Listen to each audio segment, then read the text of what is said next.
The happiest moment in my life ni wakati nilipokea Yesu kama mwokozi wa maisha yangu. Nilikuwa nimehangaika sana, nikaenda Mombasa kutafuta mnyanya mzungu anisaidie nifaulu kwa maisha.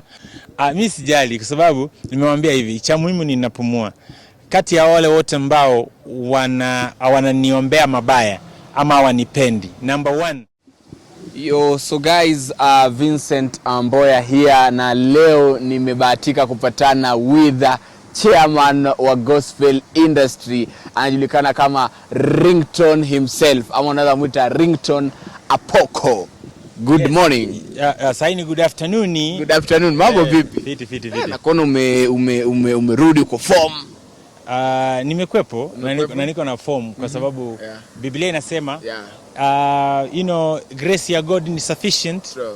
Na kama hujafariki kwa nini ukasirike? Kwa sababu kuna watu wazuri wanapigania maisha hospitalini kwa ma ICU, kuna watu wanafariki kwa majali. So ukiwa hai lazima ufurahi kwa sababu ile gift the biggest kwa life yako yenye Mungu amekupatia ni kupumua hewa ya free. Umeelewa?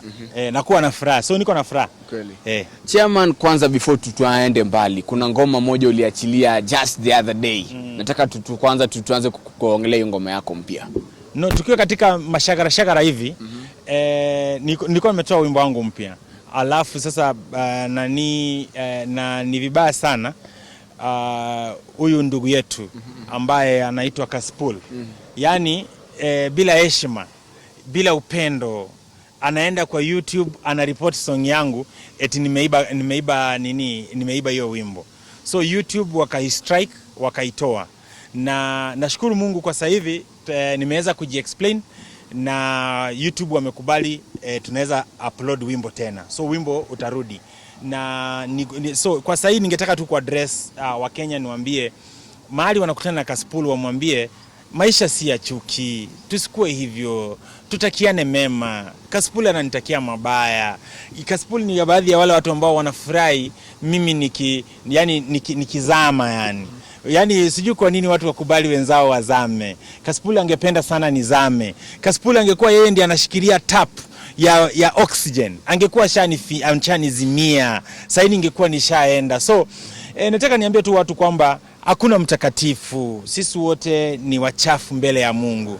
Na kama kuna mwenye anajiita mtakatifu anafanya Mungu muongo. So mambo mengine sitaki kwenda sana.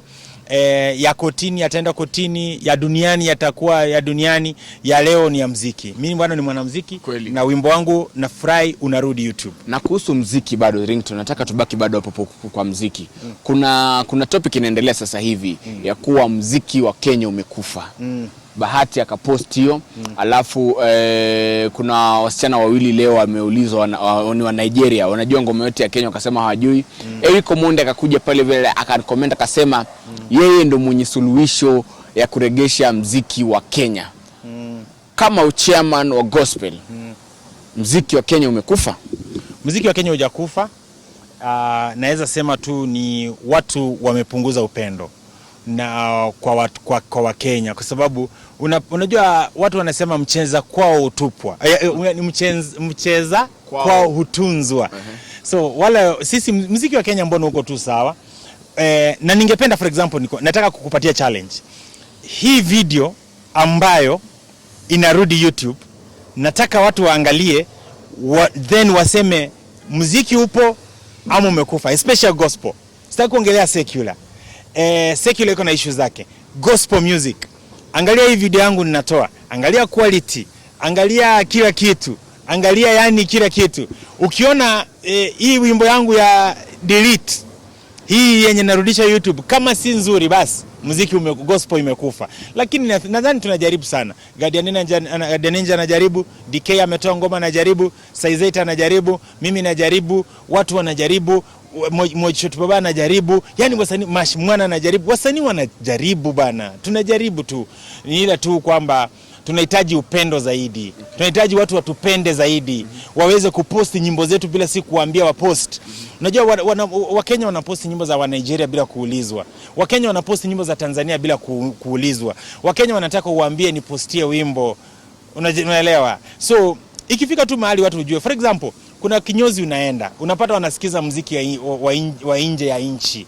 na wananinyoa mimi Ringtone. Na mimi nategemea watch muziki wangu nipate hela niende niwalipe kwa kinyozi. So nataka wasanii wa Kenya waanze kuangalia kwamba lazima tujenge economy yetu ya muziki ya industry. Msanii yoyote iwe wa gospel iwe secular, tukiwa promote wanapata pesa, wanakuja kwa hoteli yako kula, wanakuja kwa kawashi yako wanaosha gari, wanakuja kwa duka yako kuuza nguo, wanaweza kuafford kununua. Yani ni hivyo yani. So ni vizuri sana venye wamesupport content creators. Tunataka wa support music. Okay. So kama mimi leo nataka kuomba officially wimbo wangu Delete kesho asubuhi saa 3 utakuwa YouTube. Na waomba kwa unyenyekevu wa Kenya, na waomba kwa upendo, na waomba mpost bila kungoja muambiwe. Na kama ni mzuri una like una share hivyo. Speaking of ngoma yako ya Delete. Dunia hii kuna majina mengi sana. Kwenye hata Biblia kuna majina mengi sana. Kwa nini ulichagua jina Delete? Kwa ukasema ikuwe title ya nyimbo yako. Kwa nini ulichagua hiyo jina Delete? Kusema ukweli nyimbo si mimi ndio nilikuwa founder, ni msanii wa Tanzania ambaye alini approach akaniambia we ni chairman na napenda muziki wako, napenda tushirikiane. So ni nyimbo tumeshirikiana na jamaa kutoka Tanzania. Na ni nyimbo popular hapo kwa TikTok. So tumefanya tu kuifanya sasa quality improve, video improve nini. So hivyo tu. So Delete ilianza na yeye. Ila hata huku locally Jabidia kuna nyimbo inaitwa Delete. Hata kuna mama fulani anauzanga viazi pale Nyahururu. Pia anaitwa sijui Wagadhoni or something. Pia kuna nyimbo inaitwa Delete. So Delete ni jina common. Okay. Na sasa hivi mara kwanza ulipokuwa tulikuwa umepost hiyo ngoma yako ya Delete, Wakenya wengi walikuja pale na negative comments wakasema Ringtone kwanza delete hiyo ngoma ndio tukusikize. Like how do you deal with negative comments Ringtone? Mimi sijali kwa sababu nimemwambia hivi, cha muhimu ni ninapumua. Kati ya wale wote ambao wananiombea mabaya ama hawanipendi, number 1 hater akona hater. Ule anakuchukia pia akona wale wanamchukia. Ule anakukashifu ako na wengine wanamkashifu. So hakuna mzuri, hakuna binadamu mtakatifu mbele ya Mungu. Mungu peke yake ndio mtakatifu. Kila mtu anafanya dhambi kivyake. Kila mtu anakosea kivyake. Kuna mtu anaweza kukuchukia kwa sababu umeona sura yako inakaa vile inakaa. For example, nitumie mpira. Kuna Ronaldo na kuna Messi. Mimi hakuna siku Messi ataifanya kitu yote inifurahishe. Hata Messi akifunga mabao 20 bado sioni. Mimi naona tu Ronaldo. Ronaldo hata asipocheza, hata akicheza game 50 asipofunga, mimi naona Ronaldo because Ronaldo ndio nampenda. Sipendi Messi. Sasa kuna pale wale pia wanapenda Messi. Hawawezi penda Ronaldo. Hata Messi hata Ronaldo akafanya kitu kizuri hawapendi. So, it's the same thing. Pia watu wako na haki ya kunipenda mimi kama Ringtone, watu wako na haki ya kupenda msanii mwingine. Siwezi lazimisha mtu anipende, siwezi lazimisha mtu anifuatilie, lakini sasa mahali inafika mabaya ni wakati naombea mwenzako kifo, unaombea mwenzako afe, so sasa hapo ndio unavuka mpaka. Hata Mungu hawezi penda. Lakini kwa ushabiki watu wanaruhusiwa kutonipenda, kutopenda muziki wangu, lakini kama binadamu lazima wanipende. Juu mimi ni kiumbe cha Mungu na ni mfano wa Mungu. Okay. Na Ringtone, before ni kuachilia uende, sisi kama mashabiki yako na pia sisi tunataka nikujua. You explain, you tell us 1 the happiest moment in your life and 2 the saddest moment in your life. The happiest moment in my life ni wakati nilipokea Yesu kama mwokozi wa maisha yangu. Nilikuwa nimehangaika sana, nikaenda Mombasa kutafuta mnyanya mzungu anisaidie nifaulu kwa maisha. Nilikuwa nataka kabla nife niendeshe gari, kabla nife nipande ndege, kabla nife wakati nilizaliwa mimi sikuwa na babangu. Nilikuwa chokora. So wakati nilienda Mombasa kutafuta mnyanya mzungu ndiye anifanye niomoke, nikapatana na jamaa ambaye aliniambia hauhitaji mzungu akufanye uomoke. Akaniambia unahitaji Yesu. Akaniintroduce kwa Yesu. Kutoka pale akanipeleka kwa kanisa ikanipeleka shule, mambo mengine ni story. Ringtone amefika hapa. Nafurahi sana ile siku nilipokea Yesu. Yule jamaa aliniambia jaribu Yesu, juu umejaribu njia zako zote umeshindwa. So that is the happiest moment of my life. The saddest moment of my life ni wakati nyanyangu alikufa. Nyanyangu mwenye alinilea. Wakati mimi nilikuwa mdogo nililelewa na nyanyangu. Nyanyangu wakati alifariki nililia sana. Na kutoka siku hiyo sidhani kama nimelia tena zaidi kushinda hivyo. So saddest ndio hiyo na happiest ndio hiyo. Ringtone, before ni kuachilia uende inde ya mwisho. Watu wa Kenya wanajiuliza, Ringtone miaka inaenda. Sasa hizi tuko 2023. Ringtone unaoa lini bwana?